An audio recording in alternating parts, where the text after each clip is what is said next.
Olá, como vocês estão? Estamos em mais um episódio do nosso Descomplicando a Política. Estamos num feriado, um feriado estranho, né? Pelo fato simples de que aquelas pessoas que podem ficar em casa, elas estão em casa, em razão da necessária quarentena. E aproveito para dizer e lembrar a vocês que o melhor instrumento para enfrentarmos o coronavírus é a quarentena. Pois bem, algo que eu gostaria de conversar com vocês agora, hoje, é a respeito da ameaça à democracia brasileira.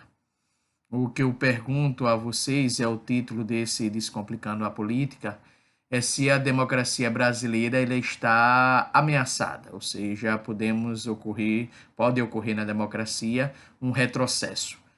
As ameaças da democracia é uma preocupação constante da ciência política, né? E ultimamente várias publicações saíram em virtude da eleição de vários presidentes tidos como populistas, classificados como populistas, e que agiram contra a democracia, contra o sistema político, e tiveram uma relação direta, e assim tem, né, uma relação direta com o eleitor e, consequentemente, dando a entender que esses líderes, esses presidentes, esses líderes do governo estão acima das instituições ou em confronto com as instituições ou se relacionando diretamente com a população, consequentemente colocando a democracia em risco.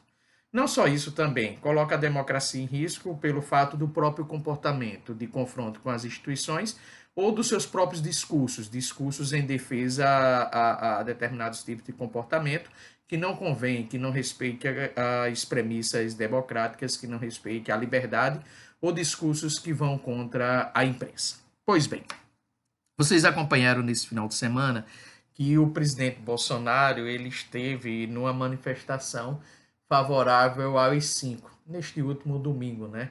Vocês viram. E nessas manifestações as pessoas defenderam o AI-5, defenderam o fechamento do Congresso, atacaram o Rodrigo Maia, atacaram o Davi Alcolumbre, atacaram o STF. E no sábado também, o presidente do Bolsonaro, ele fez a mesma coisa. Ele apontou o dedo para o STF e lá disse, olha, mas o STF está dando todas as condições aos governos estaduais para promover a quarentena. Então, foi um comportamento de afronta, tanto o comportamento de domingo como o comportamento do sábado. O presidente Bolsonaro, ele tem se caracterizado por esse comportamento de afronta, principalmente quando ele afronta o Congresso, a sua própria relação com o Congresso Nacional, com o Rodrigo Maia, com o Davi Alcolumbre, e sua relação com a imprensa. É uma relação muito conflituosa. Observe que o presidente Bolsonaro ele não tem base política no Congresso Nacional, ele não é tido como um exímio conciliador, uma pessoa que tem um diálogo com as instituições, e por várias vezes esses conflitos ocorreram. Além dos conflitos com a imprensa, que são conflitos sistemáticos, e podemos dizer que são conflitos diários.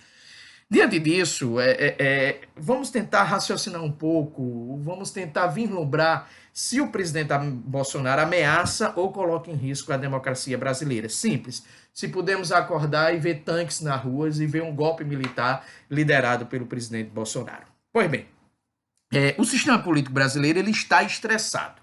E está estressado por quem? Está estressado pelo comportamento do presidente da República. No momento em que ele ataca o Congresso Nacional, no momento que ele ataca o Supremo Tribunal Federal, no momento que ele ataca a imprensa. Então, esses três motivos, eles provocam um estresse no sistema político e também na sociedade. Então, esse é o primeiro aspecto a ser destacado. Esse conceito de estresse eu trago de Nassim Taleb, que ele diz que sistemas eles podem sofrer estresse até quebrar, ou podem sofrer estresse e não quebrar. Seria o sistema antifrágil. Aí eu pergunto a vocês, será que o sistema político brasileiro, a democracia brasileira é antifrágil? Ela irá sofrer o estresse, mas não quebrará? Ou seja, nós não teremos a quebra da democracia, o rompimento com a ordem democrática? Essa é uma pergunta que eu faço. Veja lá. Quando o presidente Bolsonaro ele estressa o sistema, nós temos outras variáveis também, que não é só o presidente. O coronavírus, o Covid-19, é uma variável de estresse ao sistema político brasileiro, em particular o sistema de saúde, a economia brasileira e porque o enfrentamento ao Covid-19 está gerando conflito entre o presidente Bolsonaro, entre governadores e entre Congresso Nacional e também a imprensa, onde o presidente quer quarentena, os governadores não querem quarentena. Onde o Congresso Nacional quer uma razoabilidade no discurso do presidente, em negociações, e isto não está tendo. Então, o coronavírus tem afetado o sistema, além das demandas econômicas que o coronavírus está causando e irá causar. Outra questão é as manifestações. Estão ocorrendo manifestações pró-fim da quarentena, que é o instrumento, como eu frisei no início, melhor para enfrentar o coronavírus. Então, essas manifestações, elas estão ocorrendo fortemente. E são manifestações que não vêm de agora. As manifestações da quarentena, explica, elas vêm de agora.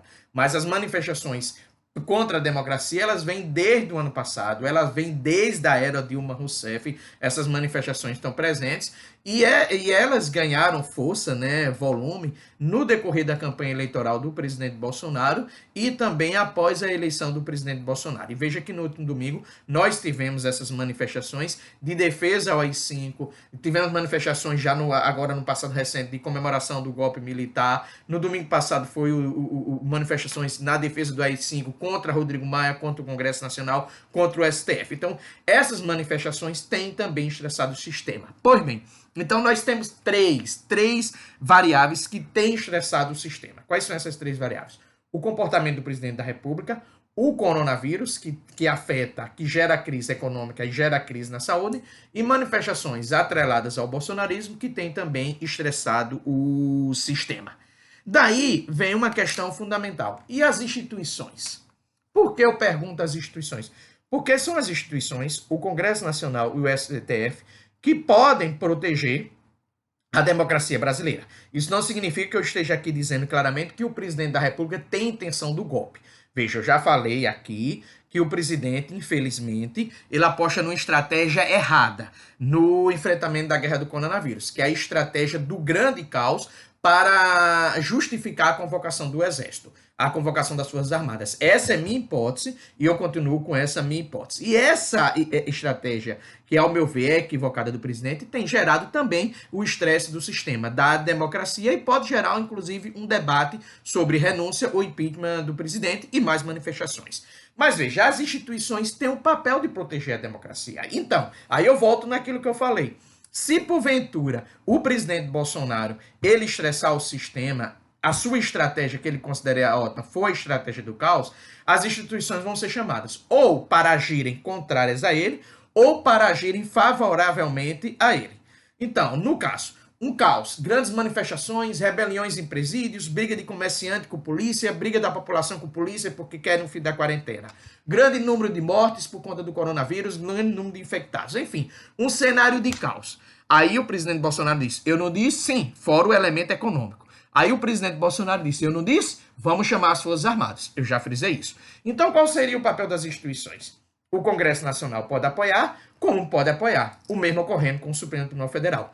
O meu cenário hoje é que o Congresso Nacional não apoia. O STF também não apoia. Portanto, Bolsonaro ficaria só e poderia ser vítima de um impeachment da renúncia, mas aí o sistema político, a democracia, estaria aparentemente salva. Por que estaria aparentemente salva? Por dois motivos. Porque nós não sabemos a reação do eleitorado bolsonarista e o principal, nós não sabemos a reação dos militares. E essa é a questão fundamental. Onde estão os militares nesse momento? Veja que os militares, ao meu ver, precisam se pronunciar sobre duas coisas fundamentais para a democracia brasileira ter tranquilidade. Quais são essas duas coisas? Em primeiro lugar, dizer qual é o instrumento que eles apoiam no combate ao coronavírus. Ele precisa deixar claro. Os militares estão do lado dos governadores ou referenda o discurso do presidente contrário à quarentena. Em segundo lugar, os militares precisam deixar claro que são favoráveis à democracia e que são contrários a qualquer atentado à democracia. E os militares precisam deixar claro por quê? Porque os militares estão presentes no governo Bolsonaro. Os militares, teoricamente, têm um diálogo com o presidente Bolsonaro.